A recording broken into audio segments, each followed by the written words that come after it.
प्रगतिशील भोजन माता संगठन ने रोशनाबाद में जिलाधिकारी के माध्यम से मुख्यमंत्री को भेजा ज्ञापन। प्रगतिशील भोजन माता संगठन ने रोशनाबाद में जिलाधिकारी के माध्यम से मुख्यमंत्री के नाम एक ज्ञापन विभिन्न मांगों को लेकर भेजा है, जिसको लेकर आज भोजन माताओं के द्वारा एक पैदल मार्च निकालकर कलेक्ट्रेट भवन में जिलाधिकारी को एक ज्ञापन सौंपा है। इसमें भोजन माताओं के द्वारा मांग की गई है कि भोजन माताओं को न्यूनतम वेतन मिलना चाहिए, साथ ही भोजन माताओं को स्थायी किया जाना चाहिए। इसके अलावा भोजन माताओं का कहना है कि शिक्षा सचिव के द्वारा भोजन माताओं का मानदेय 5,000 किए जाने का प्रस्ताव 2022 में केंद्र सरकार को भेजा गया था, उस पर अभी तक किसी तरह का कोई कार्रवाई नहीं की गई। उन्होंने मांग की कि शिक्षा सचिव के प्रस्ताव को लागू किया जाना चाहिए। भोजन माताओं के द्वारा यह भी मांग की गई कि भोजन बनाने के अलावा स्कूलों में भोजन माताओं से अन्य कार्य भी करवाए जाते हैं जो उनके कार्य क्षेत्र में नहीं आते। उक्त विषय में भोजन माताओं के द्वारा मांग की गई कि भोजन बनाने के अलावा अन्य कार्य उनसे न करवाए जाएं, क्योंकि भोजन माताओं ने आरोप लगाया है कि भोजन माताओं से स्कूलों में भोजन बनवाने के अलावा स्कूल की साफ सफाई, शौचालय की साफ सफाई तथा कार्यालय में अन्य कार्य भी करवाए जाते हैं, जो कि भोजन माताओं का शोषण है। अपनी इन सभी मांगों को लेकर भोजन माताओं के द्वारा एक पैदल मार्च निकालकर रोशनाबाद कलेक्ट्रेट में जिलाधिकारी के माध्यम से मुख्यमंत्री के नाम एक ज्ञापन सौंपा गया है।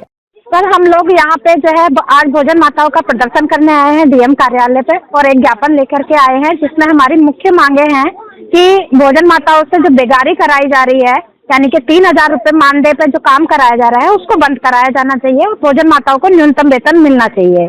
दूसरी मांग हमारी ये है कि स्कूलों में लगातार भोजन माताओं को बच्चे कम होने की स्थिति में या अगर टीचर जो है किसी काम के लिए कहते हैं और भोजन माताएं मना करती हैं तो उनको लगातार निकालने की धमकी दी जाती है और निकाला जा रहा है भोजन माताओं को।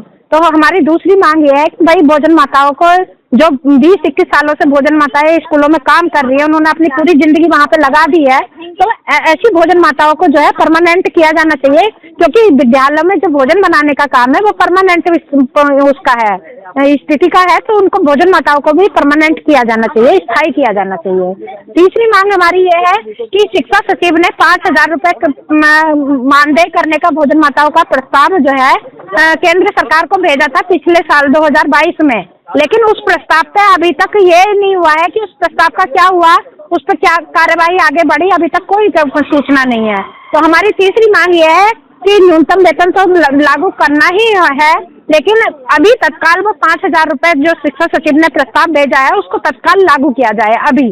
तो ये हमारी मुख्य मांग है। बाकी जो स्कूलों में भोजन माताओं का उत्पीड़न हो रहा है, लगातार जो है भोजन माताओं को 3 बजे का छुट्टी तक रोक के रखना, झाड़ू लगाना, शौचालय साफ कराना, ये तमाम जो काम कराए जा रहे हैं, हम कह रहे हैं कि भोजन माताओं का उत्पीड़न बंद किया जाए। और जो है जो वेतन है, बोनस है, ड्रेस का पैसा है, ये भी समय पर से सरकार नहीं दे पा रही है या अधिकारी नहीं दे पा रहे हैं या स्कूल में रोक के रख दे रहे हैं, तो जो ड्रेस, बोनस और वेतन का पैसा है वो जो है उनको दिया जाना चाहिए। मैं भोजन माता हूँ, रजनी मेरा नाम है सर। रजनी जी, आपके साथ यहाँ आप सड़कों पर हैं, आपके साथ बहुत सारी पब्लिक है, न्यूनतम वेतन आपका 3,000 रुपये, इन मांगों को लेकर आप सड़कों पर हैं। सर 3,000 मानदेय में पहली बात तो यह है होता क्या है, और उसमें 3,000 में भी परेशानी बढ़ती आ रही है। कभी झाड़ू लगाओ, कभी पोछा लगाओ, सफाई करो, सारे मतलब सभी काम हमसे कराए जाते हैं और उसमें भी धमकी देते हैं स्कूल से निकालने की। आपको काम करना तो करो, नहीं तो हम किसी को भी लगा लेंगे। आपका मतलब यही समस्या को लेकर हम यहाँ पर आए हुए हैं। अगर सरकार हमारी बात को नहीं मानती तो हम ऐसे ही सड़कों पर उतरेंगे। आप कहाँ जा रहे हैं?